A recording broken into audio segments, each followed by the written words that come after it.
Fala pessoal, então vamos continuar o nosso papo da nossa última aulinha, em que falávamos sobre a importância da memória para a organização da nossa vida, a importância também da organização do nosso meio externo para que a gente se localize e facilite o funcionamento da nossa memória, para que a gente possa conseguir contar melhor a nossa história. Bom, nossa história consiste das situações em que a gente viveu. Consiste dos momentos que a gente passou, daquilo que a gente fez, daquilo que a gente pensou, daquilo que a gente gostaria de ter feito, mas não fez. Tudo isso constitui o nosso passado. E claro, né? Tudo isso e mais, muito mais. Então, essa organização necessária para que a nossa memória funcione, para que a gente consiga recordar das coisas, para que a gente consiga, então, entender melhor quem nós somos, entender do que somos feitos, entender a nossa história. Com o mundo é assim, não é mesmo? Quando a gente quer entender a história de um país ou a história de um povo, a gente olha para o passado.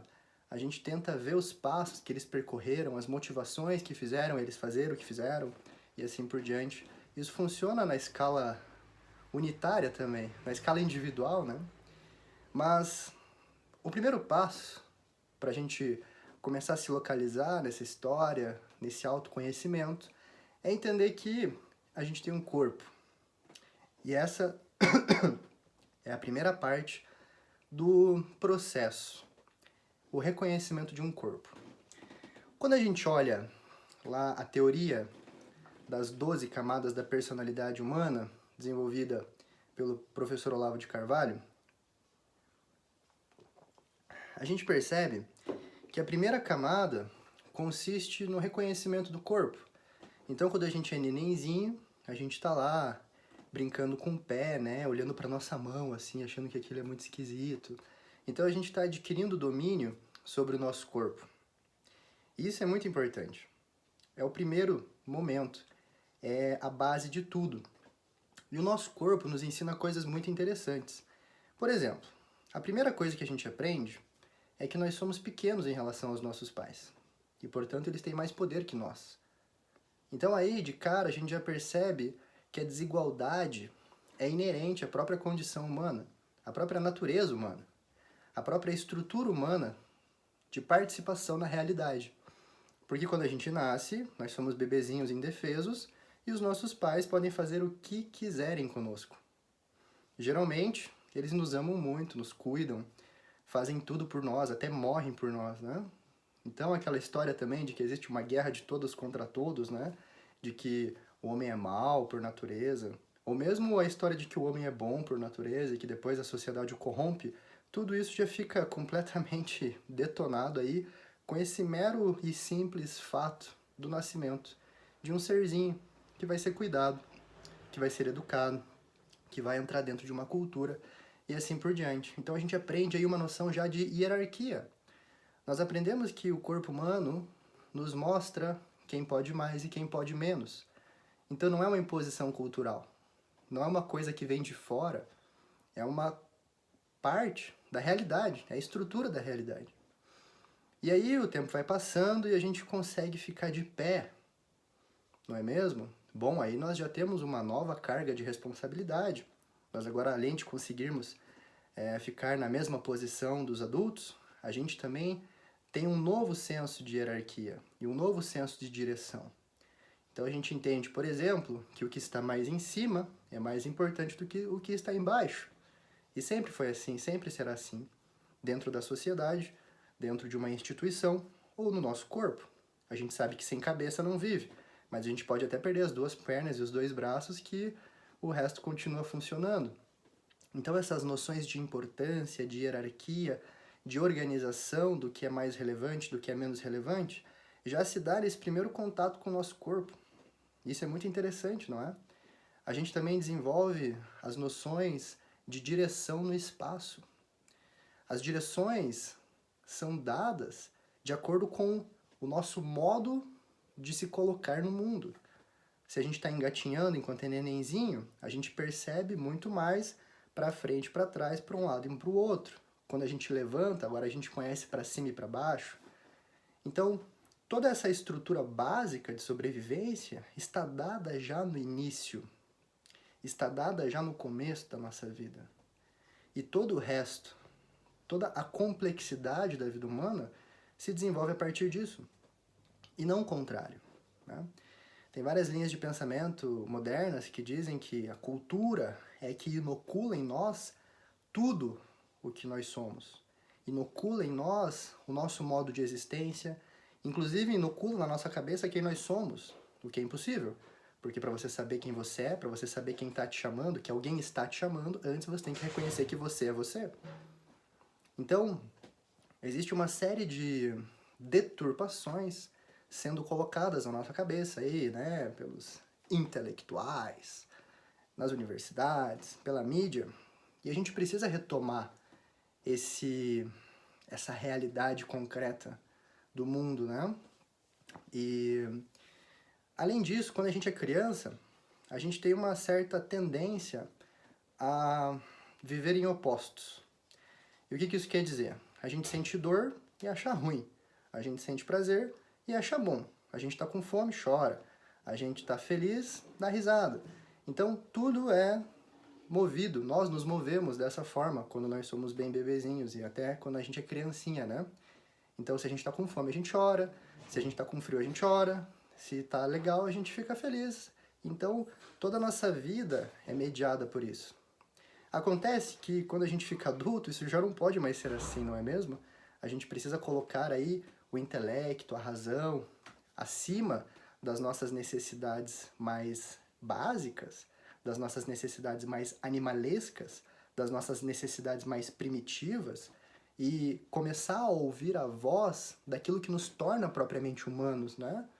Que é essa capacidade racional de compreender o mundo e de compreender os chamados, de compreender por que é que nós estamos aqui, de compreender que nós precisamos servir, que nós estamos numa comunidade, que cada um depende um do outro e que nós precisamos fazer nossa parte. Então nós precisamos nos livrar desta vida em opostos, né? Desta vida que não quer a dor, não quer o sofrimento. Claro que em excesso tudo é prejudicial. Mas uma forma de a gente conseguir começar a amadurecer nesse aspecto é, por exemplo, fazer uma dieta. Então você vai sentir um pouquinho de fome e você vai dizer, não, vou comer. Você vai ter vontade de comer um docinho e você vai dizer, eu não vou comer. Então você vai controlar a sua animalidade, o seu instinto. Coisa que um cachorro não consegue fazer. Por exemplo, a Aurora aqui, ó, no meu colo, se eu oferecer para ela um bife, se eu oferecer uma carne para ela, ela não vai conseguir recusar. Ela não tem essa capacidade que nós temos, essa habilidade que nós temos de dizer sim ou não, de pensar a respeito das coisas, de inferir possibilidades que transcendem o próprio instinto primitivo, essa vivência entre os opostos, entre o prazer e a dor, né? Nós somos superiores a isso e nós precisamos aprender a desenvolver isso. E é uma parte, inclusive, da nossa evolução nas camadas da personalidade humana. O brasileiro médio, de forma geral, vive na quarta camada. Talvez um dia eu falei sobre essas camadas da personalidade. Mas a quarta camada é basicamente aquela em que tudo que motiva a pessoa é ser feliz e amada. É ser querida. É querer que os outros a vejam bem. E isso é coisa de criança, de adolescente, né? A gente tem que passar por isso e evoluir, chegando até as camadas mais altas, né? Que todo adulto responsável deve chegar. Mas, então a gente tem essa característica, né, de nos colocar dentro de um ambiente com o nosso corpo. E estar nesse ambiente com o nosso corpo, por si só, já gera essa quantidade imensa de aprendizados. Mas, além disso, a gente está num meio, né? E para a gente se instalar nessa realidade, a gente pode, por exemplo, começar a prestar atenção nos ciclos da Terra. Então, da mesma forma que a gente organiza o nosso quarto, organiza a nossa casa para conseguir nos localizar melhor, para conseguir fazer com que nossa memória funcione melhor, isso também acontece num plano mais abrangente. Então, por exemplo, em qual fase da Lua nós estamos? Como é que essas fases influenciam no meu humor? Qual é a estação do ano que nós estamos? Será que agora tá de dia ou tá de noite? Será que eu estou vivendo o dia todo no escritório, eu já não vejo mais quando amanhece, quando anoitece?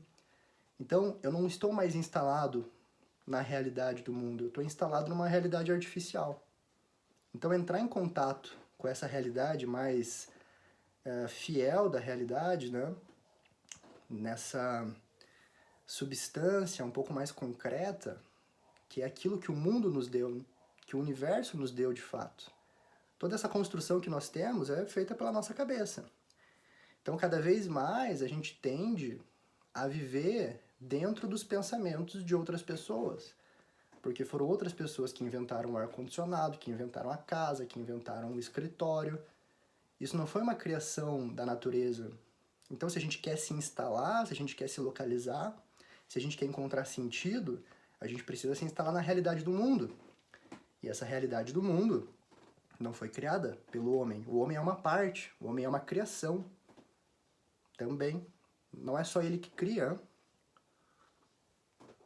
Então, fazendo isso, nos instalando melhor na realidade, o nosso corpo começa a também fazer mais sentido. Ele tem uma série de funções fundamentais, inclusive da nossa própria identidade.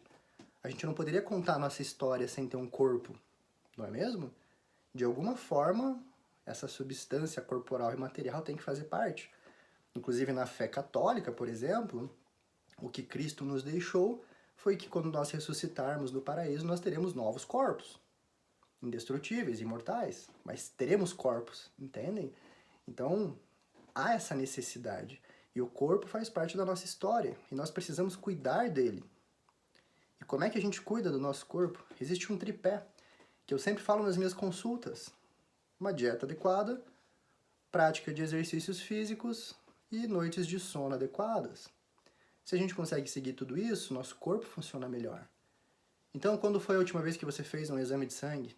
Para saber se teu hemograma está legal, lipidograma, função renal, função hepática, vitamina D, vitamina B12 e assim por diante. Isso é muito importante para a gente saber se a coisa está fluindo legal. Senão a gente fica mais suscetível, por exemplo, a ter complicações pelo Covid-19 ou outra doença qualquer, né? Então é muito importante cuidar do nosso corpo. Prática regular de exercícios físicos, a gente sabe a série de adaptações metabólicas causadas tanto pelo exercício resistido, como a musculação, quanto pelo exercício aeróbico, como uma corrida, por exemplo. E claro, né, as noites de sono bem dormidas, o respeito ao ciclo circadiano, tudo isso é muito importante. Então, para nos instalarmos na realidade, nós temos que levar nosso corpo em consideração, temos que levar em consideração tudo o que ele nos proporciona de aprendizado, na sua interação com o meio e tudo o que o meio também nos ensina. Como, por exemplo, a estação do ano, sentir isso, sentir a mudança de clima, se instalar de fato nesse processo. Agora tá ficando mais frio, a lua, poxa vida, quantas vezes eu comecei a me sentir um pouco mais melancólico e foi ver que estava entrando na lua minguante. Isso acontece. Desde a escolástica da Idade Média, os filósofos, grandes filósofos como Santo Tomás de Aquino já diziam, olha, a gente não sabe como, mas com certeza os astros influenciam na matéria do nosso corpo. Se eles influenciam até nas marés, como é que não vão influenciar no nosso corpo? Não é? Então a matéria influencia a matéria. E se nossa matéria é influenciada, de alguma forma, o nosso espírito também vai ser, porque nós somos uma mistura de espírito com matéria, né? E tem algumas outras características interessantes do nosso corpo. Uma delas é que ele muda, né? Então a gente estava comentando que a gente é pequenininho e a gente vai crescendo e chega uma hora em que a gente percebe, primeiro, que a gente tem um corpo, segundo, que a gente está no mundo e também que ele muda. E ele vai mudando e a gente já é muito diferente hoje de quando a gente era criança ou de quando a gente era um neném, né? E, basicamente, todas as células do nosso corpo são outras.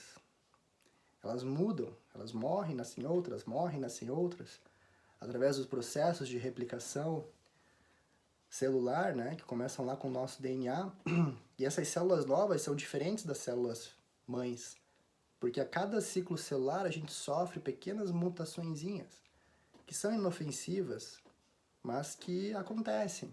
Então, o nosso corpo de 15 anos atrás não é o corpo que a gente tem hoje. Portanto, o nosso corpo muda. não tem nada de fixo nele. Então, apesar de ele ser importante, ele não é a nossa identidade real. Além de que a gente engorda, emagrece, perde um membro, né? Perde um braço, perde uma perna, sofre uma queimadura, fica desfigurado. Então o corpo muda. Mas existe algo no fundo que permanece sendo nós mesmos, né? E esse algo mais profundo é o que nos dá a nossa identidade. Mas certamente não é nosso corpo. Porém, não podemos deixar de dar importância a ele. Bom, esse é mais uma parte das nossas aulinhas aí do autoconhecimento. Espero que vocês aí curtam, compartilhem se vocês acharem interessante.